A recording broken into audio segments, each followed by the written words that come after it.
The Hand of Fear, the second serial of Doctor Who's 14th season, first broadcast in 4 parts from the 2nd to the 23rd of October 1976. This would also be the last one to feature Elisabeth Sladen as Sarah Jane Smith. Well, at least for a while. She would pop up again in 1981 in K9 and Company, would return briefly for the 5 Doctors in 1983, and then, of course, in several guest appearances during New Who until Elisabeth Sladen sadly passed away in 2011. Now, the story shows a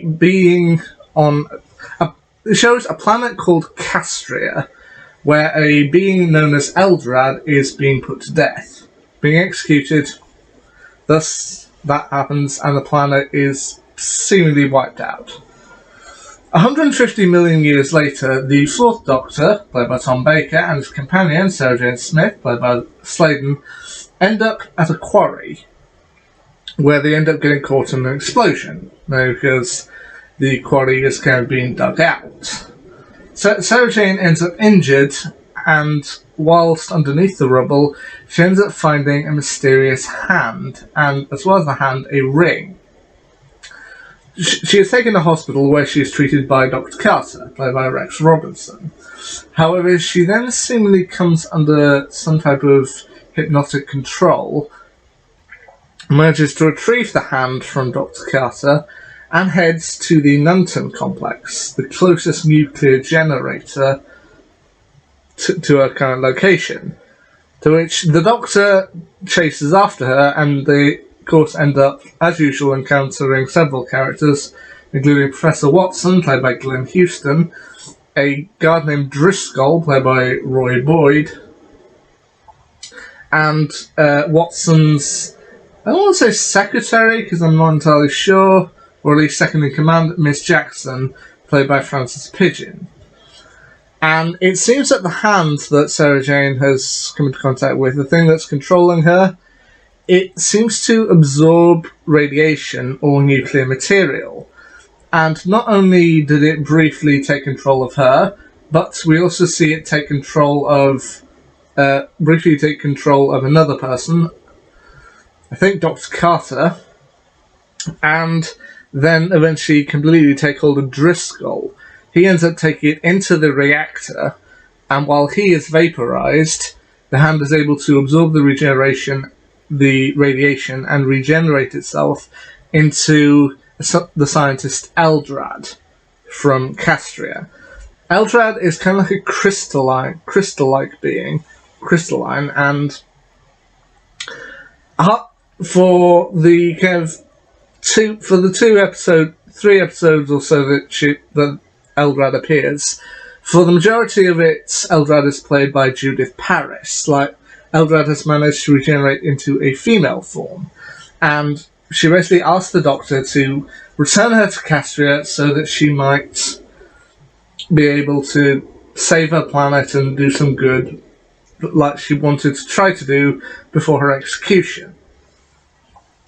However, upon returning her to Castria, they regenerate Eldrad completely, and Eldrad is now in the male form, played by Stephen Thorne, and it seemed like he had much grander plans. Like, he had wanted to rule Castria as its rightful ruler, only for the king to, a hologram of the king to tell him, look, we had to talk about that after you were gone. We knew that you would return eventually, and our people chose death rather than to have you as your king, to which you can tell that Eldrad is one of those characters that's just having so much fun being bad, because he, as I said, with family members watching, they thought he was kind of like one of those classic 1970s mustache-twirling villains, like, just having a whole lot of fun. But then at the same time, when they tell him that our people decided they would rather die than have you as their king, it's just like, ouch.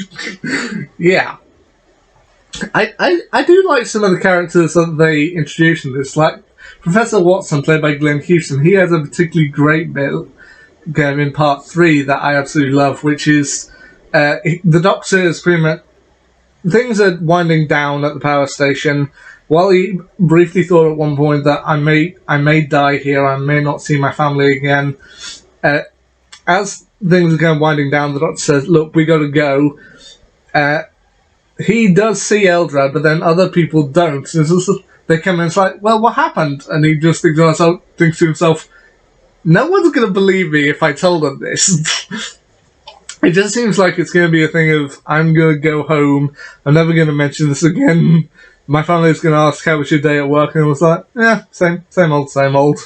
Just, you can tell that he's partially disappointed, but also just like, I survived all this, I'm mad at this point. But as I said before, this was also the last story, at least as a regular, to feature Elisabeth Sladen. Once everything is done, once they've left Castria, once Eldrad has been defeated and the like, Sarah Jane somewhat gets a little bit annoyed because she's trying to talk to the Doctor, trying to discuss things that have happened, and the Doctor doesn't appear to be listening to her, choosing instead to fix the TARDIS console. So she says, right, I'm going to go for a bath, I'm going to pack my things, and then I'm going. Just like, I can't do this anymore, I'm walking out, I'm going. But you can evidently tell this is kind of just a means for attention. Like, the friend of yours who you have an argument with, they storm away, they say, I'm never going to talk to you again, and they show up the next day like, hey, what's going? To which, when she storms off, the Doctor then gets a psychic message from Gallifrey, saying he has to return there, setting up the events of the next serial, The Deadly Assassin, which I have already watched through and reviewed. I believe if you're watching this from the playlist that I have of all my Doctor Who reviews, it should be next in line.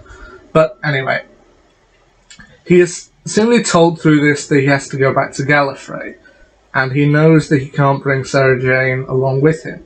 Sarah Jane then storms back into the TARDIS console room saying, right, I packed, I'm going, I'm off. So she said, how did you know? What? To which you can genuinely tell she wasn't actually planning on going through with it. Like, she may have been angry in that moment, but she knows that she doesn't truly want to leave. And when he tells her, I've got to go back to Gallifrey and I can't take you with me, she does seem kind of upset about it. It's just like, oh, come on, you can't let me miss Gallifrey. And so, I've got no choice. So he very sadly tries to return her back to South Croydon, and says to her, look, goodbye, Sarah Jane. Don't forget me. Oh, did you forget about me? When she promises never to forget about him, she exits the TARDIS, and he departs. Only for Sarah Jane to realise that this isn't Hillview Road, this isn't even South Croydon, and as we find out later in the new series, it's actually Aberdeen. To which, I will admit, this I do think is one of the better companion exit stories. Like, I've seen several of the classic companion exit stories. There are some that I really like, such as this, such as the Green Death, such as the Dalek Invasion of Earth. But then there were one or two that I wasn't necessarily so keen on. Ones like The War Machines. While I felt it was a decent story, I felt companion exit was just kind of swept over, and I really wasn't a fan of The Invasion of Time. It was like, yeah, you can see my review of it there, and I felt it was a bit no. But this, I actually feel, is a really good companion story. Like, they don't focus it on that much, and Sarah Jane's exit, true, it is, there's not much build up to it, but at the same time, it does feel right for her character. And it wouldn't be the end for her. We would see more of her. From 1981 back through to 2011, we would see a lot more of Sarah Jane Smith. But this was the story in which she originally departed. You know what? I still think it's a great one. Now, in terms of the next story, the next one on chronologically speaking, is The Deadly Assassin, which I have reviewed, and it should be somewhere over there.